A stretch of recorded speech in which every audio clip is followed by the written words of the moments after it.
रहीम अस्सलाम वालेकुम। आप सबका आने का बहुत बहुत शुक्रिया। मेरी आज प्रेस कॉन्फ्रेंस करने का मकसद अपने साथ होने वाली माली और जिनसी ज़्यादती को मंजर आम पे लाना है। मेरे साथ ज़्यादती करने वाला शख्स कोई आम शख्स नहीं बल्कि बाबर आज़म है, जो इस वक्त पाकिस्तानी क्रिकेट टीम का कप्तान है।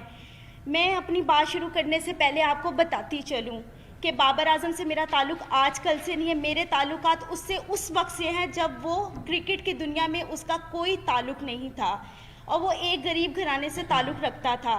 आप तमाम सहाफ़ी भाइयों से मेरी रिक्वेस्ट है कि मुझे इंसाफ दिलाया जाए और मैं उम्मीद रखती हूँ कि आप हर हाल में मुझे इंसाफ दिलाएंगे ताकि आइंदा कौम की किसी बेटी के साथ इस तरह की ज़्यादती ना हो जो मेरे साथ हुई है। मेरी रुदात कुछ इस तरह है कि बाबर आज़म और हम एक ही महल्ले में बड़े हुए हैं, इकट्ठे रहते थे और वो मेरा स्कूल फेलो था। स्कूल की वजह से और एक जगह पे रहने की वजह से हम लोगों की बहुत अच्छी दोस्ती थी। सन 2010 में ही प्रपोज टू मी और मैंने उसके प्रपोज़ल को एक्सेप्ट कर लिया और वो प्रपोज़ल उसने मुझे मेरे घर आके ही दिया था। मैंने एक्सेप्ट कर लिया। जैसे जैसे वक्त गुजरता गया मेरी उसके साथ अंडरस्टैंडिंग और उसकी मेरे साथ बहुत अच्छी रही। हम लोगों को शादी करने का हमारा प्लान था। हम लोगों ने शादी करने का प्लान कर चुके हुए थे। बाबर ने और मैंने, हम दोनों ने अपनी फैमिलीज़ को बताया। बाबर और मेरी फैमिलीज़, हम दोनों की फैमिलीज़ ने हमें साफ इनकार कर दिया।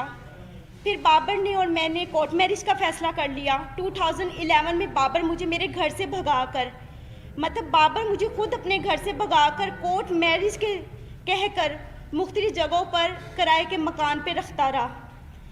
जब मैं उन मकानों में रहती थी, पहले मैं आपको बता दूं, एक मकान जहां पे मैं रहाइश पजीर थी वो गुलबर्ग में माडक कॉलोनी में था, गली नंबर 2 में, और दूसरा जो मकान मैं किराए पे रहती रही हूँ वो Punjab society H block defence में था। वहाँ पे हम रहते रहे हैं। मैंने बाबर को कई मरतबा उस दौरान इसरार किया कि हम शादी कर लेते हैं, लेकिन बाबर ने मुझे यही कहा हमेशा कि अभी हमारे हालात ठीक नहीं है, थोड़ा वक्त गुजर जाए फिर हम निकाह कर लेंगे। हालात थे इस तरह के कि हम लोगों के कोई खाने पीने का कोई इस तरह नहीं था। मैं नौकरी करना शुरू होगी। बाबर ने मुझे बताया था कि वो क्रिकेट खेलना चाहता है और उसको क्रिकेट का बहुत शौक़ है और मैंने उसकी इस कोशिश में पूरी कोशिश की है। अपनी मेहनत हद से ज़्यादा मैंने उसके साथ अपनी मेहनत की है, उसके साथ मिलके। 2014 में ऐसे वक्त गुजरता गया है। 2014 में से पहले मेरा सैलून, मैंने नौकरी के साथ साथ सैलून बनाया। सैलून मेरा चलता रहा। सैलून से मेरी जितनी इनकम आती थी मैं सारी बाबर आज़म को देती थी। बाबर आज़म के खाना पीना, कपड़ा, रहाइश, क्रिकेट के जितने एक्सपेंसेस सब मैं अफोर्ड करती रही हूँ। जब वो आउट ऑफ सिटी जाता था वहाँ के जितने एक्सपेंस थे पीसीबी के अलावा वो भी मैं सब उसके अफोर्ड करती रही हूँ। 2014 में जैसे ही पाकिस्तानी टीम में उसका नाम आया, एकदम उसका रवैया थोड़ा सा मेरे से आस्ता आस्ता तब्दील होना शुरू हो गया था। मुझे नज़र भी आ रहा था, लेकिन मेरे हालात इस तरह के थे कि मैं अपने घर वापस नहीं जा सकती थी, क्योंकि बगावत मैंने भी की थी, बाबर ने भी की थी। फिर 2014 में बाबर आज़म ने मैंने फिर उसको इंसिस्ट किया कि हम लोग शादी करते। उसने कहा अभी शुरुआत है, थोड़ा वक्त गुजार लो, हम आस्ता आस्ता और मज़ीद अपने आप को स्ट्रॉन्ग कर लें, अपने हालात बेहतर कर लें, हम शादी कर लेंगे। वक्त गुजरता गया। 2016 में I was pregnant in 20 weeks. जब मैंने बाबर को बताया, उसका ये खबर सुन के एकदम रवैया इतना अजीब हो गया मेरे साथ, जैसे मैंने कोई गुनाह कर लिया है। मुझे मारा पीटा, काफ़ी मुझे इंसिस्ट किया और मैं उस वक्त बेबस थी बिकॉज़ मेरे पास तो कोई और ऑप्शन नहीं था। तो बाबर आज़म ने मैं आखिर उसकी इस बात में मैं हामी भर ली। वो मुझे बेगम कोर्ट पे एक it was very congested place जहाँ पे वो मुझे ले गया इस्तिकाते हमल के लिए। उसमें मुलव्वस उसके 2 दोस्त भी थे, एक कज़न था और उसका छोटा भाई भी था, सफ़ीर आज़म अब्दुल कादिर के बेटे Usman Qadir. He is a eye witness. वो हमेशा 4 से 5 साल तक, जब तक मैं बाहर रही हूँ, उस्मान कादिर वहाँ पर आते रहे हैं। और उनके एक और नेट प्लेयर थे, जब ये NCA में ड्यूरिंग द क्रिकेट टाइम जो प्रैक्टिस करते थे उसमें नवीद नाम का एक लड़का भी था, वो इस में भी शुमार थे। इन लोगों ने मेरी मर्ज़ी के बगैर मेरे इस्तिकाते हमल करवाया और मुझे यही यकीन दिलाया कि कोई बात नहीं, आप सब्र कर लो, हम जल्दी शादी करेंगे। اب سچویشن ایسی تھی کہ میں تھوڑی ٹھیک ہو گئی تھی. بابر نے مجھے انسسٹ کیا کہ آپ اپنے گھر چلی جاؤ اور صلح کر لو, کیونکہ میں پاکستان میں بہت کم ہوتا ہوں, تم یہاں پہ اکیلی ہوتی ہو, تو آپ اپنے گھر. میں نے کسی نہ کسی طرح اپنی صلح کر لی بابر سے, اپنے گھر والوں کے, بابر کے کہنے پر. جب میں نے صلح کی ہے, میں اپنے گھر گئی ہوں. بابر کا رویہ دن بدن جیسے جیسے وہ عروج پہ آ رہا تو اس کی ہوس بھی اتنی بڑھتی جا رہی تھی. وہ میرے ساتھ وہ تعلقات بناتا رہا جو نہ ہمارا کوئی قانون اس چیز کی اجازت دیتا اور نہ ہی ہمیں اسلام اجازت دیتا ہے. اب وہ اس پرپس کے بعد وہ پھر دوبارہ میرے ساتھ وہی سب کچھ کرتا رہا. میں اپنے گھر ہوتی تھی, گھر سے مجھے باہر لاتا تھا, مختلف ہوٹلوں میں مختلف پلیسز پہ لے کے جا کر میرے ساتھ جو بھی سب کچھ کرتا رہا ہے. جب یہ سب حالات میرے چلتے رہے ہیں, 2017 میں آخر کار اس نے اتنی مرتبہ مجھے مارا پیٹا, اور مجھے کئی مرتبہ اس دوران اس نے انکاری بھی شادی سے کی ہے. میں نے اس دوران جو میری ہاسپٹل میں بابر اعظم مجھے لے کے جاتا رہا ہے ایز اے بین وائف, مجھے چیک اپ کرواتا رہا ہے. یہاں پہ اس کی پراپر میرے پاس ایویڈنس موجود ہے. جس کی یہ سب وہ ایویڈنس ہیں جس پہ مینشن ہے کہ بابر اعظم مجھے اس ہاسپٹل میں لے کے جاتا رہا کیونکہ میرا آئی ڈی کارڈ نہیں تھا اور وہاں پہ بابر اعظم کی آئیڈینٹی لگتی رہی تھی. ٹھیک ہے, یہ اس چیز کے ایویڈنس ہے.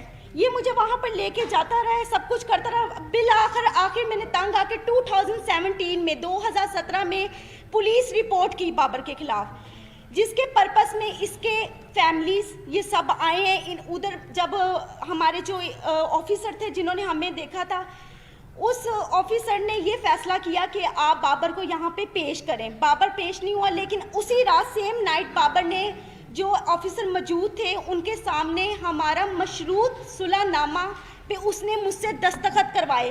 اور اس وقت 2017 میں جو میں نے پولیس کمپلین کی تھی بابر کے اگینسٹ, بابر کی وہ اگینسٹ نصیر آباد میں فیڈیکس آفس میں درج ہے اپلیکیشن. ایک منٹ, وہ موجود ہے. اور اس کے بعد بابر نے 2017 میں باہر کے ملک کسی میں جانا تھا کھیلنے کے لیے. 2017 میں جب کمپلین کے بعد بابر نے جانا تھا اور ہمارے یہاں پہ آئی تھنک کوئی PSL بھی ہو رہے تھے, تو میں نے بابر سے صلح صرف اس وجوہات پہ کی تھی کہ بابر مجھ سے شادی کرے گا. اور بابر نے مجھے خود اس چیز کا یقین دلایا تھا کہ وہ مجھ سے شادی کرے گا. پھر آخر کار 2017 میں اس نے سڈنلی اپنا نمبر چینج کیا. وہ نمبر بھی اس کا PCB میں اس کے آفیشیل رجسٹرڈ ہے, اور جو اس کا اس وقت موجود نمبر ہے وہ بھی اس کا آفیشیل نمبر میرے پاس موجود ہے, جس پہ مجھے یہ کانٹیکٹ کرتا ہے, مجھے میسیجز کرتا تھا. اور پھر اس کے بعد اس طرح وقت گزرتا گیا. تکلیف جو تھی میں نے برداشت کی. 3 سال سے مزید میں بابر اعظم کی اس ہوس کا نشانہ بن رہی ہوں. اب اس نے آ کر مجھے صاف انکار کر دیا کہ نہ میں نے تم سے شادی کرنی ہے, نہ میں تم سے کوئی تعلق رکھنا چاہتا ہوں, اور نہ ہی تم میرا کچھ بگاڑ سکتی ہو. وہ اپنی اس پاور کو غلط استعمال کر رہا ہے. 10 سال اس نے مجھے اتنے برے طریقے سے ذلیل و خوار کیا, ہوس کا نشانہ بنایا. آج وہ بالکل انکاری پہ آ گیا ہوا ہے, بالکل. کیونکہ آج سے 10 دن پہلے بھی میں نے اس کے خلاف پولیس کمپلین کی, کیونکہ 20 نومبر کو جب اس نے جانا تھا اس سے ایک دن پہلے, میں آپ کو لائیو اس چیز کے سب ثبوت دکھاتی ہوں. اس نے مجھے کال کی, اس نے کہا اگر تم کسی بھی پولیس کے پاس گئی یا تم نے مجھ سے اب مطالبہ شادی کا کیا تو تم اپنی جان سے بھی جاؤ گے, اور تمہیں یہی نہیں پتا کہ میں تمہارے ساتھ کروں گا, کیونکہ ساری زندگی اس نے مجھے مارا پیٹا تو ویسے بہت زیادہ ہے. حد سے زیادہ زیادتی کے بعد آج میں یہاں پہ انصاف لینے آئی ہوں. جی اچھا, یہ آپ نے پچھلے 10 سال کی اپنی اور بابر اعظم کی غلطیوں کی پریس کانفرنس کر رہے ہیں, جی ٹھیک ہے نا. آپ کی ان غلطیوں سے ہمارا کیا لینا دینا, پہلے یہ کلیئر کریں. دیکھیں, آپ کا لینا دینا یہ ہے کہ میرا حق ہے, میں قانون کے پاس جا سکتی. جب میں قانون کے پاس گئی, میں DSP کے پاس غالب مارکیٹ گئی ہیں, SP غالب مارکیٹ نے پہلے سنا ہے, انہوں نے میری اس اپلیکیشن کو ٹرانسفر کر دیا ماڈل ٹاؤن DSP کے پاس. آج تک DSP نے دوبارہ مجھے پوچھا ہی نہیں ہے. بابر اعظم کے پاس میرے تمام ویڈیوز, میری ہر چیز اس کے پاس موجود ہے, ہر چیز موجود ہے. صرف وہ اپنی پاور دکھانا چاہتا ہے. जहाँ जहाँ पीसीबी ने जहाँ जहाँ इनको कमरे ठहरवाए पाकिस्तान के अंदर जब ये मैचेस खेलते थे, उसके साथ वाला हमेशा कमरा मेरा हुआ है, हमेशा। वो अभी भी अपने नंबरों से मुझे कॉल्स की हैं, उसने मुझे धमकियां दी हैं, डराने की, मारने की, ये सब मौजूद है।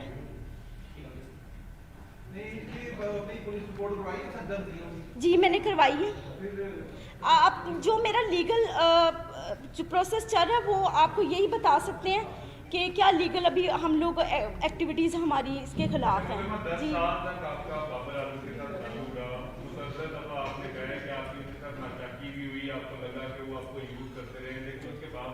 देखिए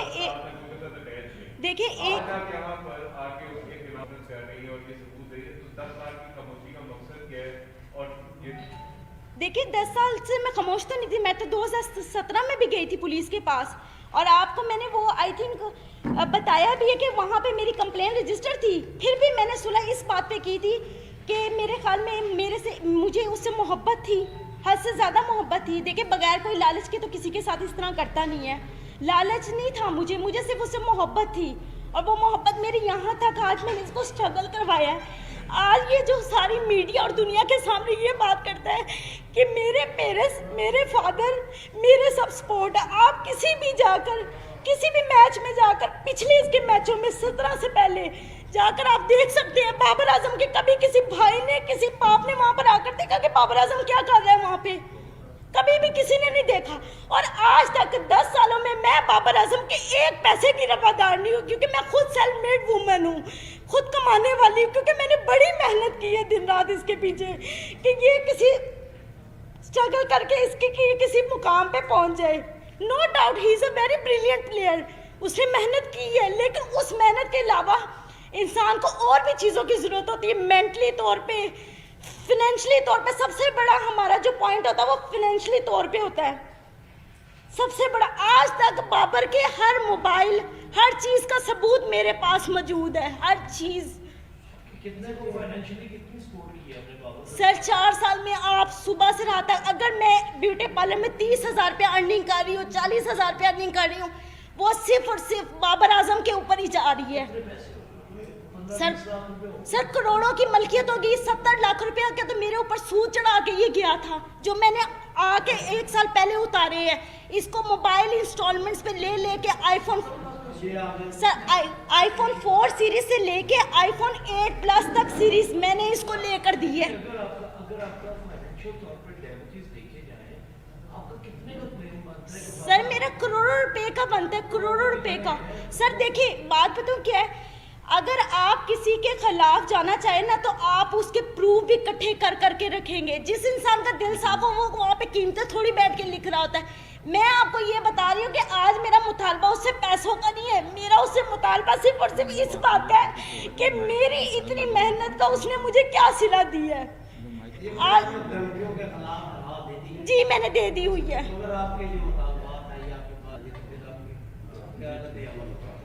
वो मुझसे शादी करे, मैं करूँगी, मैं हर जगह पे जाके अब करूँगी, क्योंकि मुझे नजर आ गया कि बाबर की तरफ से मुझे साफ इंकारी है, साफ इंकारी है। मैंने आज से 1 महीना कंटिन्यूसली पीसीबी के वहाँ पे फ़ोन किए है, मुसलसल फ़ोन करती रही हूँ उनको। जब मैंने ये अपना जो था मैटर बताया, उन्होंने कहा ये हमारे प्लेयर की पर्सनल लाइफ है, हम नहीं डिस्कस करना चाहते। मैं पुलिस के पास गई, पुलिस ने जो मेरे साथ किया वो मैंने आपको बता दिया। अगर हमारा कानून इतना स्ट्रॉन्ग हो तो आज मैं यहाँ पे आके बैठ के आप लोगों के सामने दलीलें पेश ना करूँ।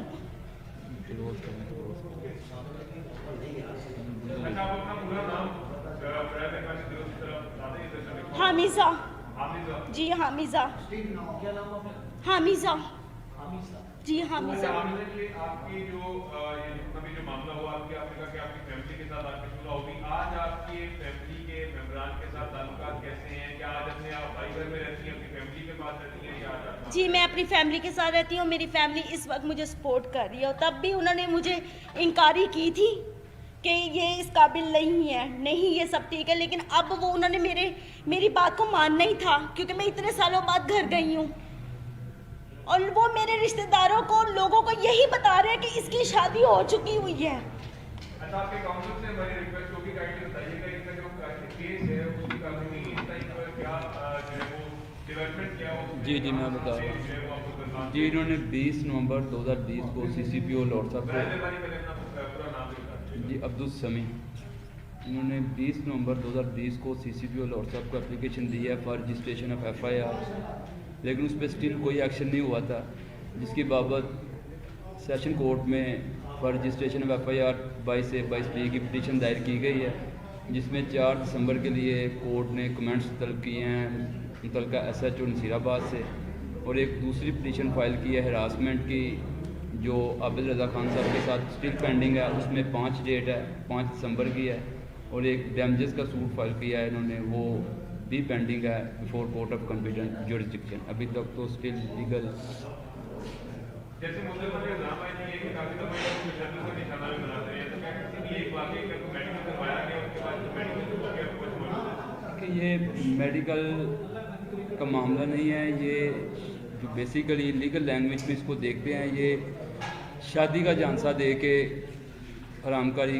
कह लें, वो लफ्ज़ मैं यूज़ नहीं करना चाह रहा, मेरे ज़बान ज़ेब नहीं दे रही। मैं सवाल ये करना चाह रहा हूँ आपसे कि बहुत दफा बाबर आजम ने इनको थप्पड़ मारे, इनके साथ इनके ऊपर तशद्दुद किया, वो इन्होंने आपने फरमाया जी। क्या एक दफा भी किसी तशद्दुद के बाद आप पुलिस वाले के पास जी मैं गई हूँ 2017 में, मैं गई हूँ 2017 में, मैंने पुलिस के पास जाके जी बताएं सर। जी अभी आपने बाकायदा शादी नहीं की? नहीं सर, शादी नहीं सर। ये सारा अफेयर का मामला है, जी ठीक है? आपके साथ जो भी ज्यादती हुई जिस तरह से हुई, अब वो एक स्टार है, जी ठीक है? एक बात आपने देखा तो ये रखी कोई स्टार है, स्टार पास हो गया कोई साथ वो तो नहीं करेगा, आप प्रेस कॉन्फ्रेंस कर लें, एहतजाज कर लें, बस में आप जो भी आप वो नहीं करेगा, आपका चुनाव क्या करेगी सर। मैं आइंदा का लाया बन के आए अपनी लाइफ का। सर वो तो स्ट्रगल है ही है, जिस तरह ज़िंदगी गुजरी वो तो मैं गुजार रही हूँ, लेकिन इस वक्त मेरा सबसे मेन पॉइंट बाबर आजम को सज़ा दिलवाना है। वो मेरा हक है, वो मुझसे कोई नहीं छीन सकता, वो मेरा हक है। जो ये आज तक वो मेरे साथ करता, क्योंकि वो मुझे इस्तेमाल करता रहा है, सिर्फ और सिर्फ जहाँ से बाजी में मोहब्बत का कह के यहाँ तक आज मुझे लेकर आया है। आप चाहते हैं बीजेपी को ताने से हटाए बाबर आजम? ऑफ कोर्स हटाए, क्योंकि कोई भी स्टार सिर्फ अपने ग्राउंड में छक्के और चौकों से नहीं बनता, अपने किरदार से और अपनी फितरत से बनता है। ऐसे बंदे का क्या पता कल वो पाकिस्तान को भी बेच दे, ऐसे बंदे का क्या पता है। जिस इंसान की फितरत एक औरत को लेके ऐसी है, वो किसी भी चीज़ पे कुछ भी कर सकता है। Thank you sir.